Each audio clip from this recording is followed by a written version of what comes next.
ఎప్పుడైతే మనం దేవునికి భయపడతామో, ఇవాంజలిజంలో మీకు ఒక మాట చెప్తాను. మీ దేవుని శక్తిని మీరు నమ్ముకున్నప్పుడు, మీరు దేవుని శక్తికి మీరు లోబడినప్పుడు, మీ దేవుని అధికారానికి మీరు లోబడినప్పుడు, మీ దేవుని శక్తిని మీరు గుర్తించి దాన్ని అభ్యాసం చేసేటప్పుడు, ఆయన శక్తి మిమ్మల్ని ఆవహించి ఉన్నప్పుడు, మీరు లోకంలోకి వెళ్తే లోకంలో ఏ శక్తి మిమ్మల్ని ఎదుర్కోలేదు.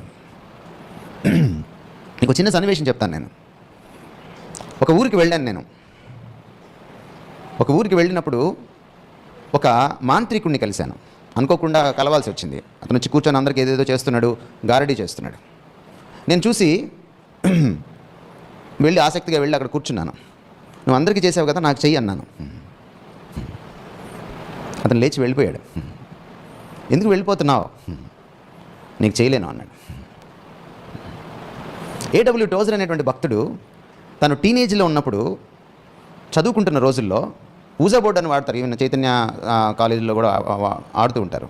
ఒక 6గురు కలిసి ఒక కాయిన్ పెట్టి లేకపోతే ఒక గ్లాస్ పెట్టి అందరి చేతులు పెట్టి ఆ అక్షరాలపైకి వెళ్తూ ఉంటుందన్నమాట. కనుక్కుంటూ ఉంటారు వాళ్ళు. దయ్యానికి సంబంధించిన ఆట అది. ఒకరోజు ఇలాగే ఆయన కాలేజీలో ఆడుతూ ఉంటే ఈ భక్తుడు అప్పుడే మార్మన్స్ పొందున్నాడు, టీనేజ్లో ఉన్నాడు. వెళ్ళి అక్కడ నుంచున్నాడు ఆసక్తిగా చూద్దామని. అది కదలడం మానేసింది. కదలడం మానేసేటప్పటికి ఈయన పాపం ఆసక్తిగా చూడాలని వెళ్ళినోడికి ఇదేంటప్పా ఈరోజు చూద్దామని వస్తే ఇది కదలట్లేదు.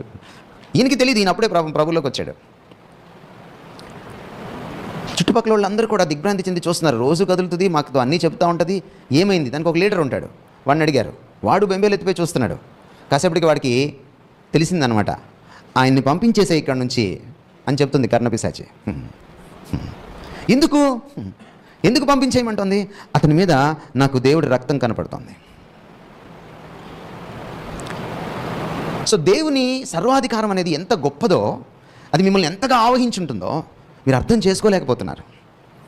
కరోనా కావచ్చు, మరొక కష్టం కావచ్చు, మీరు భద్రం ఆయన చేతిలో. మన కరోనా వచ్చినప్పుడు నేను చాలా సిక్ అయ్యాను. డాక్టర్ని అడిగితే కరోనా రాలేదన్నాడు. నేనేమో 17 కేజీలు తగ్గిపోయి ఒక స్కెల్టన్ లాగా మారిపోయి నేను కోలుకోవడానికి కనీసం 3 నెలలు పట్టింది. క్యాన్సర్ అన్నారు, టీబీ అన్నారు, ఇంకేదో అన్నారు. టెస్టులన్నీ చేశారు. డాక్టర్తో పోట్లాడి ఇంకా అవసరం లేదు మీ వైద్యం అని ఇంటికి వచ్చేసాను. ఇంటికి వచ్చిన తర్వాత దేవుడు హీల్ చేయడం మొదలెట్టాడు. భయపడలా నేను. నాకొకటే అనిపించింది, అయితే తీసుకుంటే ఆయన దగ్గర ఉంటాను, చావైతే లాభం. ఒకవేళ తీసుకోలేదనుకోండి స్వస్థపరుస్తాడు. రెండింటికి ఆయనకి అధికారం ఉంది. స్వస్థపరచడానికి అధికారం ఉంది, నా ప్రాణం తీసుకోవడానికి కూడా అధికారం ఉంది. సర్వాధికారం అంటే అది. సర్వాధికారిని నమ్ముకున్నాక నేను సర్వరోగాలను చూసి భయపడక్కర్లేదు.